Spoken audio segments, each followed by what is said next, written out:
most people never notice this until it has cost them so much. There is this African proverb that says that the tongue is a very small thing, but it can dry bones. We listen to too much that we start to speak that which is against our identity. We start to fight the vision and purpose that would have manifested by what we confess, by what we speak. I want to share with you the three ideas, the three fundamentals that you need to know about the power of words. And the first one is that your words will bury the vision if communicated wrongly. Your words will bury your vision if communicated wrongly. To some level, I believe your vision is greater than providing for your family, beyond providing for the people around you, and it goes to impacting the generation and the generations to come. If it is so, this is what you should know about what words can do. The way we interpret words is by imagination. We can only understand if what we are communicating projects a vision on our minds. For example, if I say that your life is messy, the only way you can interpret that is by you seeing yourself in a messy moment, and then you can cognitively understand what I'm trying to say. It's not that you listen and understand, no. You listen, create an imagination, an image, and after that image, then what is printed is taken as the identity of that moment. If you tell me that your bank account is at zero, the only way I can say that is firstly draw in my imagination, imprinting on my mind like an image or photography of a digital bank account and with a $0 in it. That's the only way I can understand it. I can have the meaning in it. And this is how our visions are buried. If the words that you listen to go against your identity, then you're costing yourself so much, so much, so much. The second one is that these words are life. These words carry a life. This one, it was a wisdom that was given to us by the wisest man to have passed on this earth, Jesus Christ, when he was communicating to his followers in John 6:63. He said that the words that I speak unto you are spirit and they are life. In that, these words that are being communicated, they carry an identity. They our it's like they are a person themselves. The words, each word is a person itself. The best way I can make you understand this is that you personally or me, we are not these bodies that we are, these ones. We are not them. We are that spirit person inside. Like when you die, it is the body that will be buried and the spirit person will remain. Okay? So, because you are a formless person but had to be contained in this container, which is the body, for you to be present on this earth, and so it is that your words, when they are in you, they are they are you. But now, when you release them, you have now released the part of you into the person that you are releasing yourself into.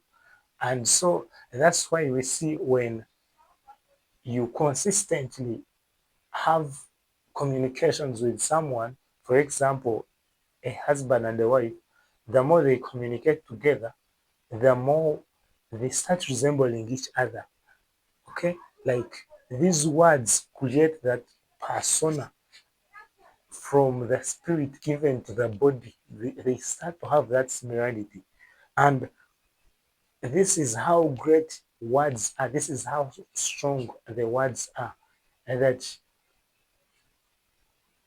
if you can communicate wrongly about what you can do, if you limit yourself by communicating relevant to the situation that you are in one way or another, you are very, very dangerously misaligning your purpose and destiny by metamorphosing your identity into certain different person that you personally are not.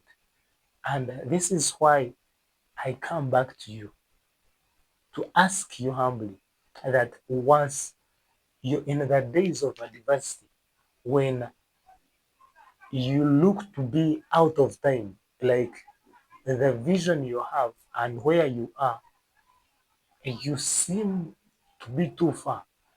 It's very expedient that you do not communicate about what you can do wrongly. Because these are words. Just speak the right words, the powerful words. And in one or another, in ways you won't understand, you will see how you will be favored into having these words into manifestation. We are tired of having results that are predictable. How long will your vision last once you're gone? I usually give an example of the mighty Queen Elizabeth when she was gone. Like, you know how prominent she was.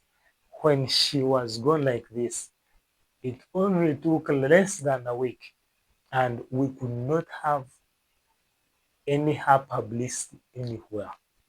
Like,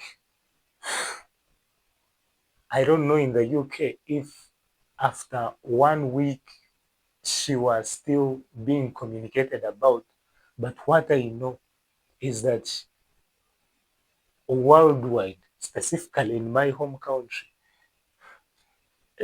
she had gone. Like the public figure was not being communicated anymore. And this is not what I would want for you, because we saw men like Tesla went, his name is still being communicated.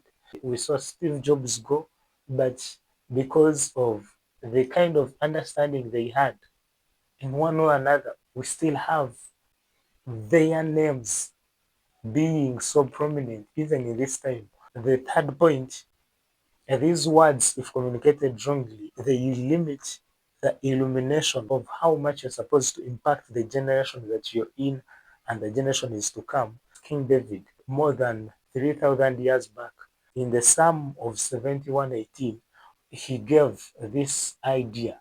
And in the Psalm of 71:18, he said that now also when I'm old, like this was his confession, his mindset, his way of thinking. He was like, now also, when I'm old and gray headed, oh God, do not forsake me until I show your strength to this generation and your power to the to everyone to come. Like you see, his consciousness and awareness was not to just be wealthy.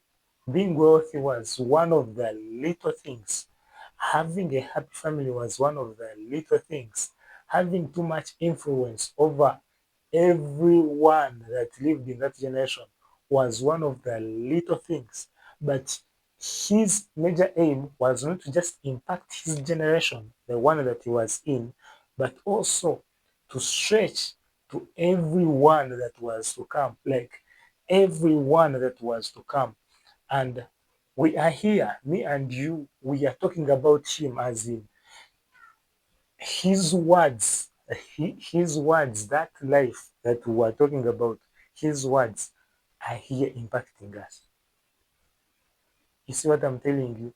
So your work, your major role is to communicate right and communicate according to the infinite you. We said that you're formless, you're infinite. So communicate like one who is infinite. Stretch beyond what you know that you can achieve to what you thought you wanted to once achieve in Africa. The reason as to why we don't have very many millionaires in Africa compared to just UK and the US combined is because of the societies we grew in and how content they were with poverty. That's simple. So how big can you stretch your vision? How great can you allow yourself to be in this generation and the generations to come, everyone that is to come? Okay, allow me stop there. I believe I've opened your consciousness to a certain reality of life that you didn't know so well that it existed, but that is your true life. That is the true you. That is the true persona that you are. One thing I'm waiting from you is to subscribe. Yeah, subscribe so that this information can reach to as many people as possible. Let the algorithm use your subscription to identify the many more people whom to deliver this content to. And let's impact this generation together. Elisa Tukasingura is my name. I love you so much that you know very well. Stay blessed, stay well.